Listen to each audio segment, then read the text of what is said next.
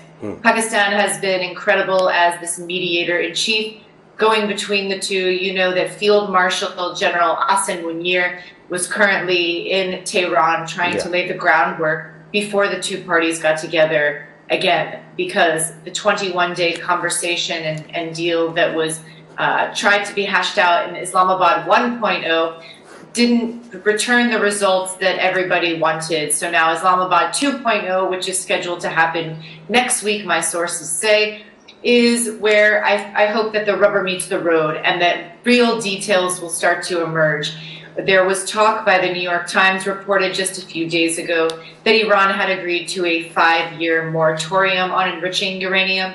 I think if they stand by that, that could be an incredible start to these second round of talks, but we will have to see. But I remain hopeful. Very right. Once you're talking about the global order, which US saying you can't simultaneously expand pressure across Gaza, Lebanon, and maritime routes while claiming restraint. So is this escalation being deliberately managed by Washington, or is the policy already contradicting itself? What is it? Well, I encourage your viewers. I recently penned an op-ed about global order in Real Defense News, so I hope people take a look at that. But as far as global order is concerned, there is no way that you can decouple or not include the two, which is Iran and the United States and Israel and Lebanon. Just yesterday, it was announced that Lebanon and Israel had agreed to a 10-day ceasefire, a temporary ceasefire. I think that is a very good start, but it needs to be longer than that, in my opinion. Israel needs to stop its aggressive war into southern Lebanon because it is affecting the talks and the posture and reaction from Iran, as one would think that it has.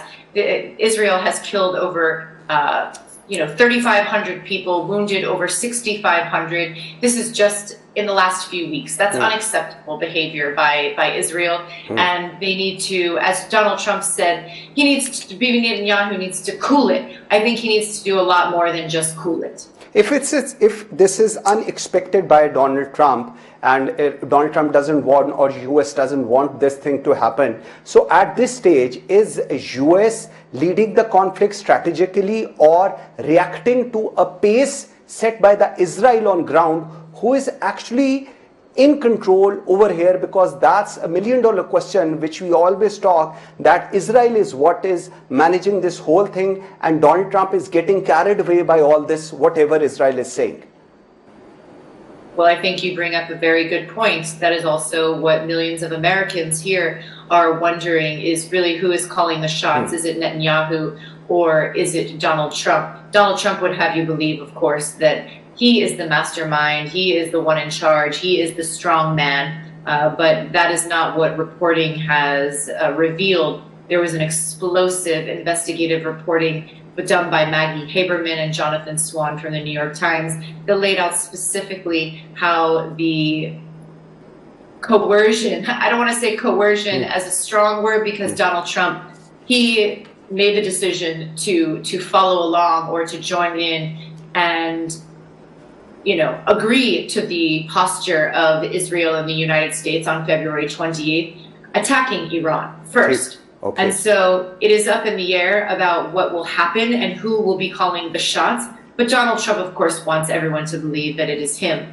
But that is highly unlikely. Given the reporting that we have seen, and given the former presidents that have come out, former national security staff that has said, Bibi Netanyahu has been trying to get every single president for the last 3 decades to engage in this kind of posture and war and aggression towards Iran. So I find that highly unbelievable. I think that Bibi Netanyahu went to Donald Trump and said, this is what could happen. It would be very quick, one and done, similar to Venezuela, showed him some videos of what this could look like. And Donald Trump said in this reporting, he said, sounds good to me. That's what he said. Sounds good to me. And that's how we started in the situation that we are all in. Okay.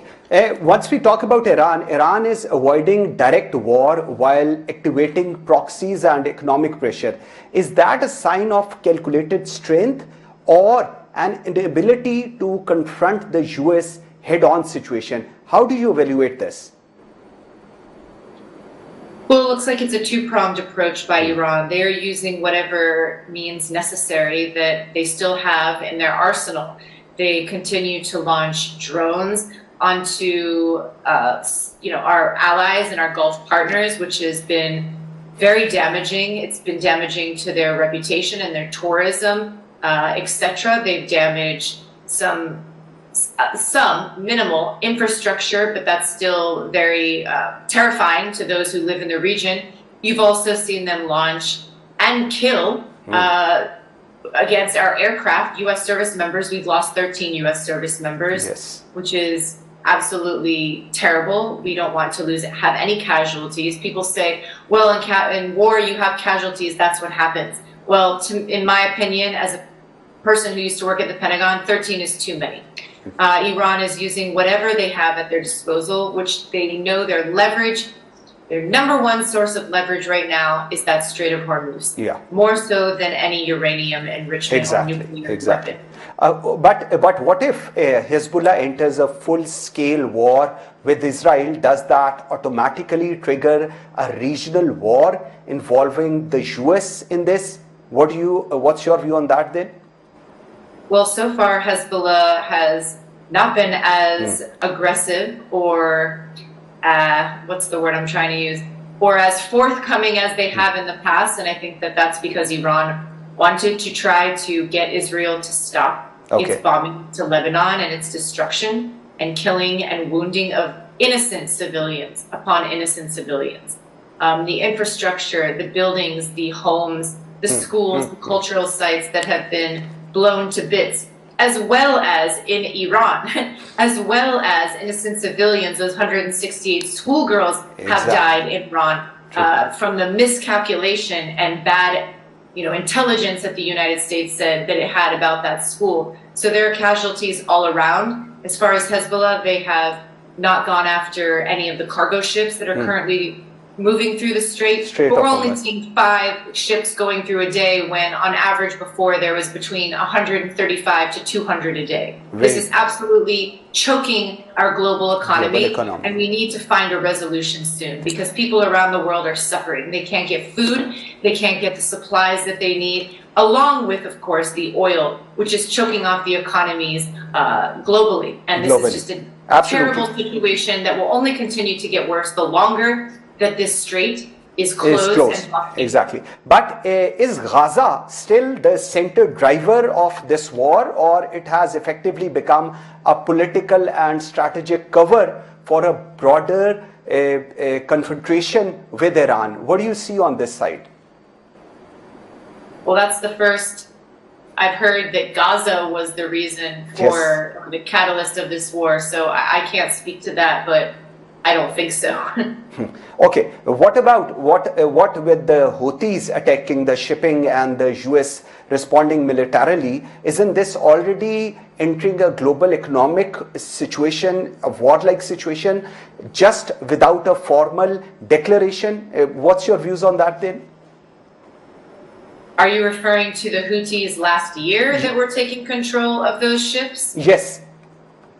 Yes, last year you had numerous instances where the Houthis were taking control and boarding and, basically like pirates, taking control of a number of cargo ships, and the United States got involved in that. It was called Operation Rough Rider, where these ships were taking control, or the Houthis were killed through drone attacks, etc., by the United States military. Okay.